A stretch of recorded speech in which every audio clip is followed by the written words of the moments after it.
Hi, it's Linda with CreativePLR.com, and today we're talking about affirmation cards. So I love them. Everybody loves them. I love making them. I love using them. If you haven't started using them, here's some ways that I use them. I print these out on cardstock and then laminate, make a deck of them, shuffle the deck, draw one each day. And now what I do with it after I draw with it is a little bit different each day. If it's a work day, I take it with me to work and I just put it next on my desk next to my computer where I can look at it. I journal about it.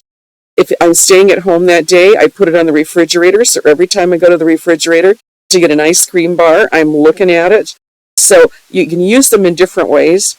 If you're driving a long distance, you can actually put it on the dashboard of your car, kind of with a little sticky on the back, so that you can kind of see it out of the corner of your eye. And it just helps you focus on that theme for the day. When I first started making them, I made them with just a plain rectangle frame so that I can put 4 on a page. And then I put a clip art in the center so that kind of helps give me the color that I like. And I do like these. I think this looks pretty. And the size of the individual frames are 3.5 inches by 5 inches. That allows you to put 4 on a page. And it also allows you to leave some border here for trimming, cutting out without having to be too careful about the cutting. So here's another example of that.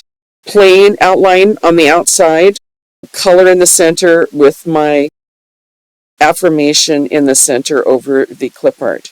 So that worked really good too. Then the next version I did was plain paper or a design that has some texture on it, little clip art on it.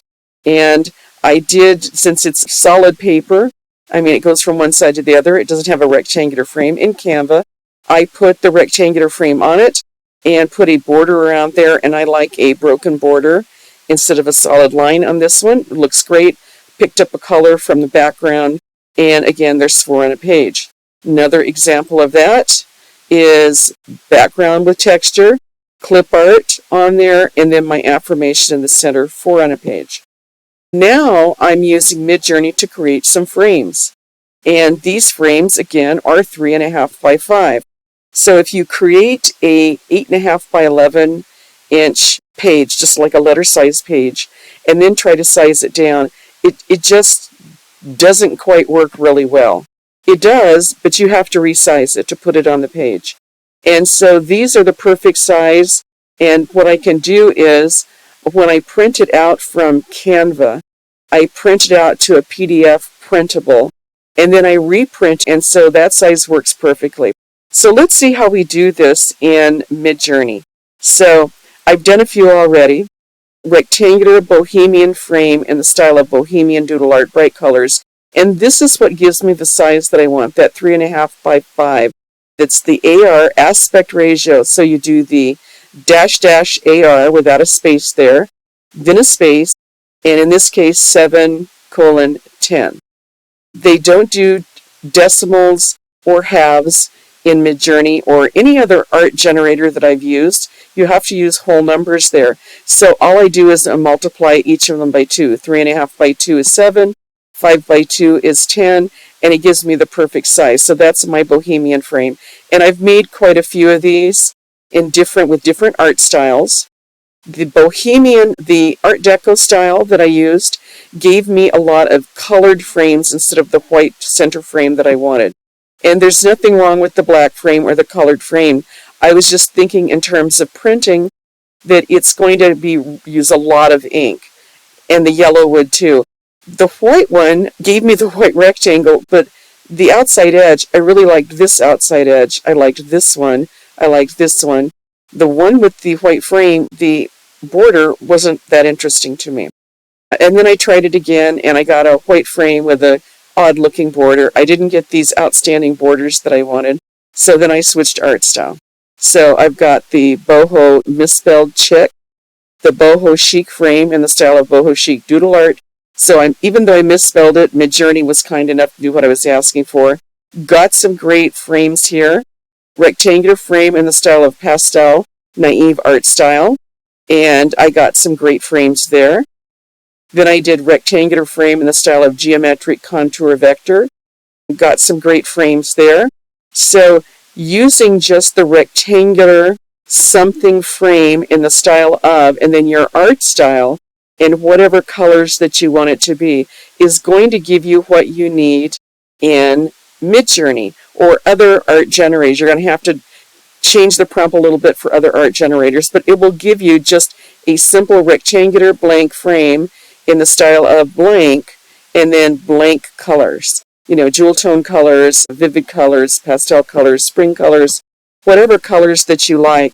And I really love this frame here. And then what I would do is I would take this frame, I would just, in this case, just copy it. Normally I save the frames. And I take that frame over to Canva, and you can see I already have the size set up that I want it to be. And I'm going to just get rid of that frame. I'm going to pop that one in, and I'm going to replace the background, and there's my cute little frame. Now, I have this set up to do bulk create. I've done another video showing you how I do bulk create, but it's very easy. Whatever affirmations or prompts that you want to use, you just click bulk create. You enter the data manually, and I am going to get rid of this column, and I'm going to let it just do this so you can see. You can add all your prompts, just cut and paste them. I'm going to do a few just to show you how it works. I copy them from ChatGPT, giving you all my secrets here. And then I just double click it so I can get rid of that Jones people. I paste, I say done, and it's connected, connect data, continue, and it's going to give me just those few. The spacing between the lines, you all still have to go in and tweak it just a little bit. And on every one, I have it in the center, and then, but you do have to do that on every single one to make it perfect. Maybe not perfect, more perfect than it was. Okay, and so that's the way you would do it, and then you would just print these out. I always print the PNG, so I can include that, and then you go up here and you can say download, and then print it as a PDF. And there's 8 pages, and you're going to get a PDF, and then when I get that PDF, you pull up the PDF, and then I go up here to Adobe, my little printer, and I click, and was it size? I click multiple, and 2 by 2. Now, if you wanted to do 4 by 4, you could. It's going to make them a lot smaller, and what happens is, because I have it sized perfectly for 4 by 4 on a letter size piece of paper, you'll see the 4 by 4 doesn't actually work on that. Doesn't fit. You could do 4 by 2, but I like 2 by 2, and then it prints out perfectly. So I hope this has been helpful. And look how cute that frame looks on there. And you can start making your affirmation cards as well. Until next time, keep creating.